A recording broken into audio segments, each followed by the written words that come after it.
pay you rent in a failed economy, where salaries have been reduced by half, where people have been retrenched. So we must know that this is our economy regardless of positions that we hold. I know second term Tutapata. I have no doubt about it. Two term is real. I have no doubt about that. It is real. Tutapata hiyo. Tutapata. Hiyo tutapata. But this is not the time for that. What we have today is to prepare ourselves as a country for posterity. That is why we decided by September to liability manage the debt that is coming in 2028. Therefore, as we speak today, we don't have debt pressures up to 2031. That is why the other day on Thursday, you saw Moody's, which is one of the globally reputed firms, upgraded Kenya from CAA1 to B3 and said now in the short term we don't have debt risk as a country. We are no longer in that debt risk assessed by other people. All right? Simply means that now we are a country that people can do business with. And they have said now we have a stable economic outlook. We were at negative, then we moved to positive. Now we are stable. Hata kama wengine wanasema this government is doing nothing. Even let's assume we are doing nothing. But getting the economy from near collapse to stable, is that not something? Now it can be built on.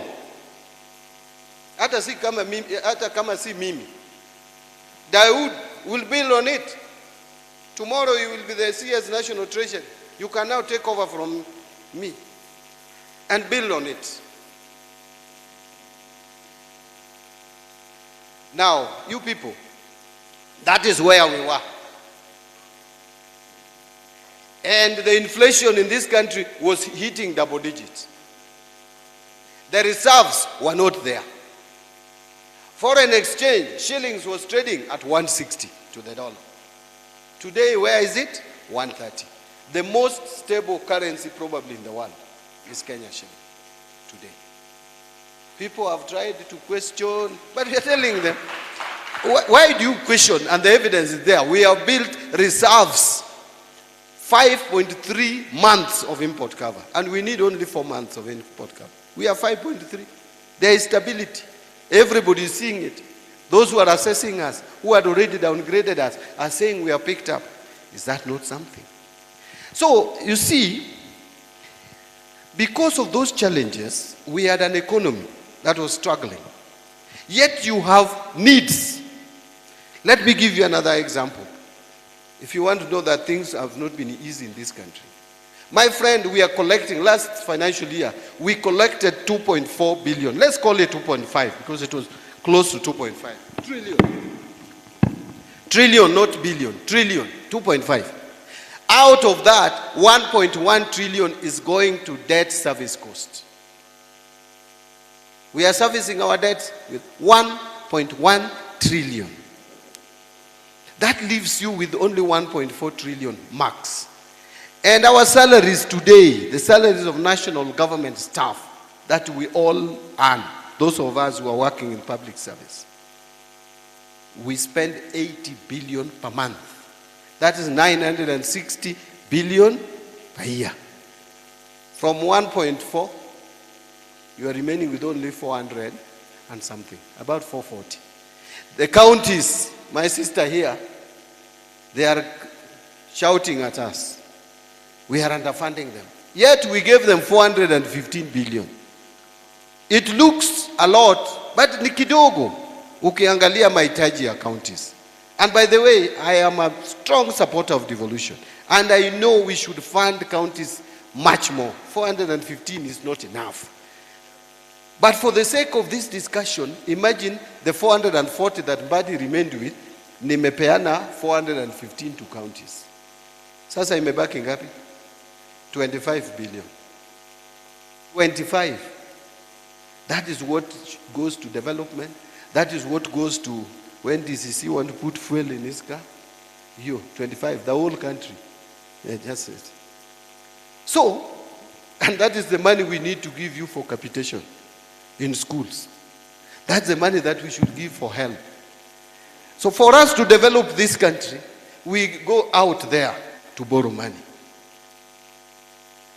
So we have only two choices: to tax you more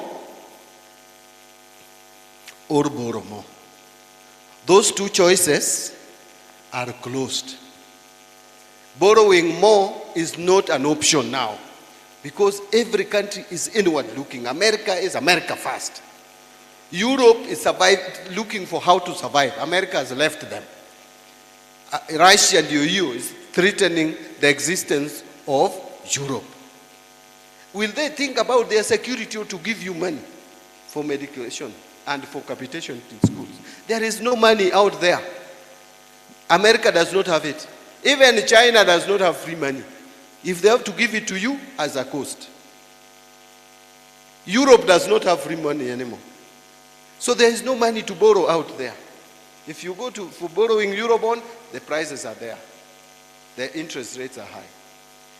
Taxes, you have been taxed mpaka hapa. Kenyans don't want to hear of taxes anymore. Ama namna gani?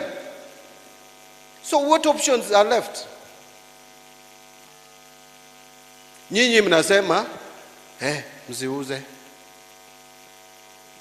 our assets. How will we develop our roads?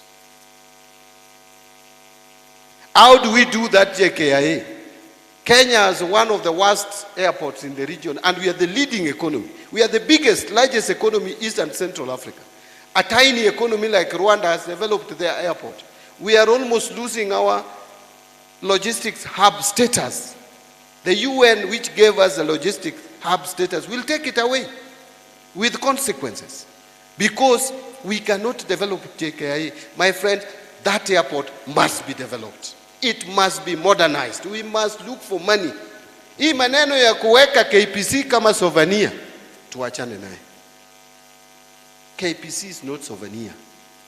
It is our asset. Once it has matured, remember in 2009, Kibaki government, the cabinet of Kibaki had approved that we should privatize KPC.